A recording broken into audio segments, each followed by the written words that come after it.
ஹர ஹர சங்கர ஜய ஜய சங்கர ஹர ஹர சங்கர ஜய ஜய. சபரிமலைக்கு பல வருடங்களாக தொடர்ந்து மாலை அணிந்து விரதமிருந்து மலைக்கு சென்று வரும் பக்தர்களுக்கு மண்டல விரதம் இருக்கும் வரை விரத காலத்தில் கடைபிடிக்க வேண்டிய நியதிகள், ஐயப்பன் வரலாறு, சபரிமலையின் சிறப்புகள், இருமுடி சுமந்து செல்வதன் மகத்துவம் உள்ளிட்ட அனைத்து விவரங்களும் தெரியும். ஆனால் முதன்முறையாக சபரிமலைக்கு மாலை அணிந்து விரதமிருக்க வேண்டும் என்பவர்களுக்கு இந்த அனைத்து விவரங்களும் முழுமையாக தெரிந்திருக்காது. அப்படி சபரிமலைக்கு முதன்முறையாக மாலை அணிபவர்கள் முக்கியமாக தெரிந்து கொள்ள வேண்டிய விஷயங்கள் பற்றி பார்க்கலாம். முனிவரின் சாபம் காரணமாக மகிஷி என்ற அரக்கியாக மாறிய பெண் பிரம்மாவை நோக்கி கடும் தவம் புரிகிறாள். சிவன் மற்றும் பெருமாளுக்கு பிறக்கும் மகனால் மட்டுமே தனக்கு அழிவு வர வேண்டும் என்ற வரம் பெறுகின்றாள். தான் பெற்ற வரத்தின் காரணமாக தேவர்கள், முனிவர்கள் என அனைவரையும் துன்புறுத்துகின்றாள். அவளை வதம் செய்வதற்காக பெருமாள் மோகினி அவதாரம் எடுக்க கழுத்தில் மணியுடன் அவதரிக்கின்றார். மணிகண்டன் பம்பா நதிக்கரையில் புலிகளின் பாதுகாப்பில் தவழ்ந்த மணிகண்டனை காட்டுக்கு வேட்டையாட வந்த பந்தள மன்னன் ராஜசேகரன் எடுத்துச் சென்று பல காலமாக குழந்தை இல்லாத தங்களுக்கு கடவுள் அளித்த வரமாக நினைத்து வளர்க்கின்றார். மணிகண்டனின் வரவால் மன்னனின் மனைவிக்கு குழந்தை பிறக்கிறது.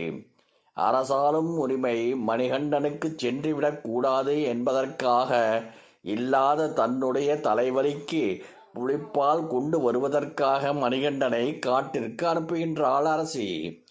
அங்கு மகிஷியுடன் போரிட்டு அழித்து அவளுக்கு சாப விமோச்சனம் அளிக்கிறார் மணிகண்டன். புலி வாகனமாக நாட்டிற்கு திரும்பும் ஐயப்பன் துறவரம் ஏற்று காட்டிற்கு தவம் செய்ய செல்கிறார்கள். அவர் பிரிய மனமில்லாத ராஜசேகர மன்னனிடம் வருடத்திற்கு ஒருமுறை தான் தவத்திலிருந்து விடுபட்டு பந்தள ராஜவம்சம் தரும் மரியாதையை ஏற்பதாக மணிகண்டன் வாக்களித்தார். வருடத்திற்கு ஒருமுறை மகனை காண செல்லும்போது தலையில் இருமுடி சுமந்து ஒரு முடியில் தனக்கு தேவையானவற்றையும் மறுமுடியில் மகன் மணிகண்டனுக்கு கொடுப்பதற்காக கொண்டு செல்லும் பொருட்களையும் எடுத்து செல்கின்றார் ராஜசேகரன். தவம் செய்ய மணிகண்டன் அமர்ந்த இடத்தில் சபரி பீடம் 18 படிகளுடன் கூடிய கோவிலையும் அமைத்தார் பரசுராமர். ஐயப்பன் நித்திய பிரம்மச்சாரியாக தவத்தில் இருப்பதால் அவரது தவத்திற்கு இடையூறு வந்துவிடக்கூடாது என்பதாலேயே வருடத்தின் குறிப்பிட்ட சில நாட்கள் மட்டுமே சபரிமலை கோவில் நடை திறக்கப்படும். காட்டு வழி பயணம் கடினமானதாக இருக்கும் என்பதாலும் சபரிமலையில் காந்த சக்தி அதிகம் என்பதாலும் அது பெண்களின் உடல்நிலையை, குறிப்பாக கருப்பையை பாதிக்கும் என்பதால் 50 வயதிற்கு உட்பட்ட பெண்கள் சபரிமலைக்கு வரக்கூடாது என்று கட்டுப்பாடு உள்ளது. ஆண்டுதோறும் கார்த்திகை மாதம் முதல் நாள் துவங்கி மாலை அணிந்து 41 நாட்கள் மண்டல விரதம் இருந்து இருமுடி சுமந்து பக்தர்கள் ஐயப்பனை தரிசனம் செய்ய வருகிறார்கள். சபரிமலைக்கு முதல் முறையாக மாலை அணிபவர்களை கன்னிசாமி என்பார்கள். இவர்கள் பல வருடங்களாக சபரிமலை யாத்திரை சென்று அனுபவம் வாய்ந்த குருசாமியிடம் ஆலோசனை பெற்று குடும்பத்தினரின் அனுமதி பெற்று மாலை அணிய வேண்டும். உறுதியான கம்பியால் செய்யப்பட்ட துளசிமணி மாலையை வாங்கி காய்ச்சாத பாலில் ஒரு நாள் முழுவதும் போட்டு வைத்து பிறகு அதை எடுத்து சுத்தமான நீரில் கழுவிவிட்டு நன்கு துடைத்த பிறகு வீட்டில் உள்ள ஐயப்பன் படத்திற்கு அல்லது சுவாமி படத்தில் மாட்டி வைக்க வேண்டும். பிறகு மாலை அணியும் நாளில் அதை எடுத்து சென்று கோவிலில் சாமி பாதத்தில் வைத்து ஆசி பெற்ற பிறகு குருசாமி முன் மண்டியிட்டு மாலை அணிந்து கொள்ள வேண்டும்.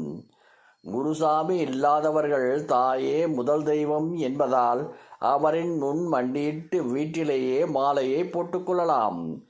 ஆனால் முதல் முறையாக மாலை அணிபவர்கள் குருசாமி கையால் மாலை அணிந்து கொண்டு வரச் செல்லும் வழிமுறைகள் பின்பற்றி விரதம் இருப்பதே சரியான முறையாகும். கன்னி சாமிகள் கருப்பு உடை மட்டுமே அணிய வேண்டும். மாலை அணிந்த ஐயப்ப சுவாமிகள் காலில் செருப்பு அணியக்கூடாது. அலுவலகம் செல்பவர்கள் தவிர்க்க முடியாது என்பதால் அணிந்து கொள்ளலாம்.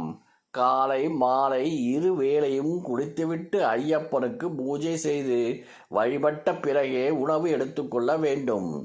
எளிமையான உணவுகள் மட்டுமே எடுத்துக்கொள்ள வேண்டும். கசப்பான பாகற்காய், அத்திக்கீரை, வாழைக்காய் போன்றவற்றை உணவில் சேர்த்துக்கொள்ளக்கூடாது. மாலை அணிபவர்கள் தனியாக ஒரு விரிப்பு விரித்து தரையிலேயே படுத்து உறங்க வேண்டும். அவர்கள் உடுத்தும் துணிகளை அவர்களே துவைக்க வேண்டும். அழகு படுத்திக் கொள்ளும் விஷயங்கள் முடி வெட்டுவது, முகச்சவரம் செய்வது, நகம் வெட்டுவது போன்றவை செய்யக்கூடாது. துக்க வீடு, தீட்டு வீடுகளுக்கு செல்லக்கூடாது. இரத்த சம்பந்தங்கள் இறப்பு ஏற்பட்டால் மட்டுமே மாலையை கழற்றிவிட்டு செல்லலாம். ஒரு முறை மாலையை கழற்றினால் மீண்டும் அடுத்த ஆண்டுதான் மாலை அணிந்து விரதம் இருக்க வேண்டும். விரதம் இருக்கும் காலங்களில் ஏதாவது ஒரு நாள் வீட்டில் ஐயப்ப பூஜை நடத்தி ஐயப்ப சுவாமிகளை அழைத்து அன்னதானம் வழங்க வேண்டும். மாலை அணிபவர்கள் அனைவரும் ஐயப்பனின் அம்சம் என கருதி வயதில் சிறியவர்களாக இருந்தாலும் சாமி என்றே கூப்பிட்டு மனைவி உட்பட அனைவரையும் மரியாதையாக நடத்த வேண்டும். வீட்டில் உள்ள பெண்கள் மாத விலக்கு ஆகிவிட்டால் அவர்கள் சமைக்கும் உணவுகளை சாப்பிடக்கூடாது. அவர்களை பார்க்காமல் வெளியில் தங்கியிருப்பது சிறந்தது.